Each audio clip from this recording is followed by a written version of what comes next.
Hello friends, welcome back to South Science Classes. आज की video में हम न्यूमेरिकल करेंगे विलियन चैप्टर में से। और आज का जो हमारा न्यूमेरिकल का टॉपिक है मेन, वो है मोल प्रवास कि हम मोल प्रवास कैसे याद कर सकते हैं। तो देखिए हम कैसे करेंगे। सबसे पहले आप मोल प्रवास का फॉर्मूला जानेंगे कि मोल प्रवास का फॉर्मूला होता क्या है। देखिए, मोल प्रवास का फॉर्मूले में दो फॉर्मूले होते हैं। एक तो विलय का मोल प्रवास अलग निकलता है और विलायक का अलग निकलता है। तो कैसे निकलते हैं? विलय का मोल प्रवास, अगर हमें विलय का मोल प्रवास निकालना है तो हम कैसे निकालेंगे? तो हम मोल प्रवास को शो करते हैं एक्स से और विलय को हम शो करते हैं ए से। यहाँ पे हम ए मान लेते हैं। वो आपके ऊपर है कि आप विलय को ए से शो कर रहे हैं, विलायक को ए से शो कर रहे हैं। तो हमने यहाँ पे विलय को ए से शो किया है, तो यहाँ क्या आ जाएगा? एक्स सफिक्स में ए। इसका मतलब क्या है कि हम मोल प्रवास निकाल रहे हैं, वो भी विलय का। तो इसका फॉर्मूला होता है विलय के मोलों की संख्या, विलय के मोलों की संख्या, और अपॉन में आ जाता है यहाँ पर विलय के मोलों की संख्या प्लस में विलायक के मोलों की संख्या। इसका मतलब क्या हो गया? टोटल विलयन के मोलों की संख्या। तो यहाँ आ जाता है विलायक के मोलों की संख्या। ठीक है, तो इसके बाद हम अब देखते हैं कि विलायक का कैसे निकलता है। तो विलायक के लिए हम क्या करते हैं, इसको हम शो कर देंगे वी से, और यहाँ पर आ जाएगा विलायक का मोल प्रभाज। क्या आ जाएगा? विलायक का मोल प्रभाज। इसमें भी सेम चीज़ ही होती है। क्या होता है इसमें कि यहाँ पर पहले हमने विलय का निकाला था तो हमने विलय की मोल संख्या ऊपर ली थी। यहाँ पर हम विलायक का निकाल रहे हैं तो हम विलायक की मोलों की संख्या को ऊपर रखेंगे, और सेम फॉर्मूला नीचे वही रहेगा, विलायक के मोलों की संख्या अपॉन में विलय के मोलों की संख्या प्लस में विलायक के मोलों की संख्या। ठीक है फ्रेंड्स, तो आपको समझ में आया? ओके। तो अब क्या होता है कि अगर आपको इसे शॉर्ट टर्म में लिखना है तो हम इसे ऐसे भी लिख सकते हैं कि x a is equals to small n. विलय के मोलों की संख्या को हम स्मॉल एन से शो करते हैं, स्मॉल एन प्लस में कैपिटल एन, प्लस में capital n. And x b को हम कैसे शो करेंगे? विलायक के मूलों की संख्या। तो सबसे पहले हमारा क्या आएगा? यहाँ पे ऊपर कैपिटल एन और अपॉन में एन प्लस एन। तो अब यहाँ पे देख रहे हैं कि बस ऊपर चेंजेस हुए हैं, नीचे कुछ चेंज नहीं होता। नीचे कुल विलन का मूलों की संख्या ही आती है। इतना आपको समझ में आया? ठीक है, अब हम क्वेश्चन करते हैं। सबसे पहले आप देखिए यहाँ पर इस क्वेश्चन में कि हमारा विलय क्या है और विलायक क्या है। तो विलय वो होता है जिसकी मात्रा कम होती है। तो यूरिया का एक जल विलयन भार अनुसार 6% है। इसका मतलब क्या? जो हमें यूरिया दे रखा है वो 6% दे रखा है। यूरिया का फॉर्मूला ले लेते हैं यहाँ पर हम। यूरिया का फॉर्मूला होता है NH2CO NH2। ठीक है, तो जो यूरिया है वो हमें दे रखा है 6%। कितना दे रखा है? 6% दे रखा है। और इसका मतलब क्या हुआ कि ये हमारा क्या हो गया? विलय हो गया। ये क्या हो गया? हमारा विलय हो गया। और ये जो हमारा अब बाकी का जो 94% बचा है, क्योंकि पूरा 100 का विलयन होता है, उसमें से हमारा 6% तो चला गया ये विलय में। तो कितना बचा? हमारा 94% बचा। वो हमारा 94% क्या है? जल है। विलयन में यूरिया व जल का मोल प्रवास याद करना है। तो यहाँ पे जल कितना हो गया हमारा? जल का फॉर्मूला होता है H2O। तो हम यहाँ लिख लेंगे 94%, जो हमारा क्या हो गया? विलायक हो गया। इतना आपको समझ में आया?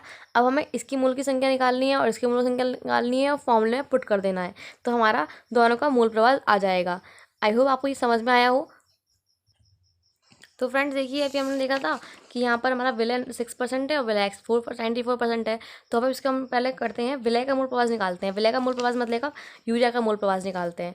तो यूरिया का मूल प्रवास निकालने के लिए पहले हम लिख देंगे यहाँ पर यूरिया का मूल प्रवास। पहले हम निकालते हैं यूरिया के मोलों की संख्या। तो यूरिया के मोलों की संख्या निकालने के लिए सबसे पहले क्या आएगा? विलय का मोल संख्या का फॉर्मूला क्या होता है? भार बट्टे में अणुभार। तो भार कितना दे रखा है? इसका 6 दे रखा है। और अणुभार निकालने के लिए हम कैसे निकालते थे? उसके फॉर्मूले में जाकर उनके परमाणु भारों को रखकर। तो देखिए एन का कितना होता है? बताइए, एन का कितना होता है? 14 होता है। प्लस में एच का होता है 1 और मल्टीप्लाई कर देंगे 2 से। इतना आपको समझ में आया? ऐसे सी का कितना होता है? सी का होता है 12, ओ का होता है 16, ऐसी प्लस एन फिर से आ गया 14 प्लस में 1 मल्टीप्लाई में 2। अब देखिए टोटल करेंगे सबका तो कितना आ जाएगा हमारा आंसर? तो टोटल आ जाएगा हमारा ये 60। इतना आपको समझ में आया। तो 60 क्या आ गया हमारा, अणुभार आ गया यूरिया का। तो हम फॉर्मूला रखेंगे मोलों की संख्या में, तो भार बट्टे में अणुभार, तो ये है हमारा भार और ये है हमारा अणुभार। तो अणुभार कितना आया है हमारा, 60 आया है। तो इस सूत्र को सॉल्व करेंगे तो कितना आ जाएगा, 1/10 या 0.1। ये तो आ गया हमारा यूरिया के मोलों की संख्या। इसका मतलब क्या, विलायक के मोलों की संख्या। अब हमें इस फॉर्मूले में विलायक के मोलों की संख्या भी चाहिए, तो इसे निकालने के लिए हम क्या करेंगे, जल के मोलों की संख्या और निकाल देंगे। जल के मोलों की संख्या इसे हम निकाल लेंगे तो क्या होगा, जल की मोलों की संख्या निकालेंगे तो उसका भार कितना दे रखा है हमें, 94 आया था। और इसका अणुभार, अणुभार कैसे निकालते हैं, फॉर्मूला देखिए H2O होता है, तो H का कितना होता है, 1 होता है, मल्टीप्लाई करेंगे 2 से, और वो कितना होता है, 16 होता है। कितना आ जाएगा, टोटल हमारा 18 आ जाएगा। तो यहाँ पे हम कर देंगे 18, तो हमारा कितना आ जाएगा, तो ये हमारा आ जाएगा 5.2। तो ये हमारा हो गया जल के मोलों की संख्या और ये हमारा हो गया यूरिया के मोलों की संख्या। तो हमारा विलय के मोलों की संख्या भी आ गई और विलायक के मोलों की संख्या भी आ गई। बस हमें अब इस फॉर्मूले में पुट करना है और हमारा आंसर आ जाएगा। तो देखिए हम कैसे करेंगे। तो फ्रेंड्स क्वेश्चन थोड़ा बड़ा है, तो इस सबसे पहले हम यहाँ पे लिखेंगे विलय का मूल प्रवाह, इसका मतलब XA, शॉर्ट में क्या है, N/N+N। तो N/N+N। तो हमारा स्मॉल n क्या आया था, देखिए हमारा स्मॉल n क्या आया था, 0.1। ये हमारा स्मॉल n ही तो है, विलय के मूलों की संख्या ही तो है। हमारा कैपिटल N क्या है, 5.2 है। तो इसे हम पुट कर देंगे तो क्या हो जाएगा, 0.1 अपॉन में 0.1 प्लस में 5.2 इजिकल्स टू कितना आ गया यहाँ पे, 0.1, या इसे हम पूरा सॉल्व करेंगे तो देखिए 0.1 अपॉन में 5.3, पॉइंट से पॉइंट कैंसिल, और कितना आ गया, 1/53। अब इसे आप सॉल्व करेंगे तो हमारा टोटल आंसर कितना आएगा, टोटल आंसर आएगा हमारा 0.01887। तो ये हमारा क्या है, विलय का मूल प्रवाह है। क्या है, विलय का मूल प्रवाह, इसका मतलब यूरिया का मूल प्रवाह है। इतना आपको समझ में आया। अब देखिए हमारे पास विलय के मूल प्रवाह निकालने के 2 ट्रिक्स हैं। एक तो ये है कि आप सीधे फॉर्मूले में रखें कैपिटल N अपॉन में N+N। तो कैपिटल N कितना आया था हमारा, 5.2 आया था, और ये तो नीचे का सेम ही रहेगा, 5.3 डायरेक्ट लिख दूँ इसे मैं, तो पॉइंट से पॉइंट कैंसिल करेंगे और आप इसे सॉल्व करेंगे तो ये थोड़ा लॉन्ग हो जाएगा। तो इसे शॉर्ट बनाने के लिए, इसे ट्रिक मतलब इसकी ट्रिक होती है शॉर्ट करने के लिए। तो जो हमारा विलय का आया है, जो हमारा विलय का आया है उसको हम माइनस कर देते हैं 1 से।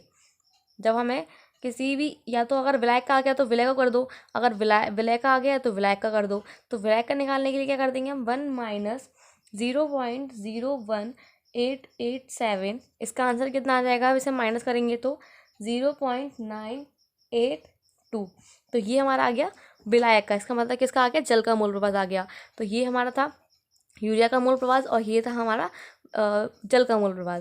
तो ये क्वेश्चन हमारा 3 नंबर में आता है। तो इस क्वेश्चन को आप पक्का करके जाइएगा, आपके पेपर में आपको देखने को मिल सकता है, और इसके और एग्जांपल्स करके जाइएगा। अगर वीडियो पसंद आए तो प्लीज़ लाइक कीजिए, कमेंट कीजिए, शेयर कीजिए और चैनल को सब्सक्राइब कीजिए। Thank you.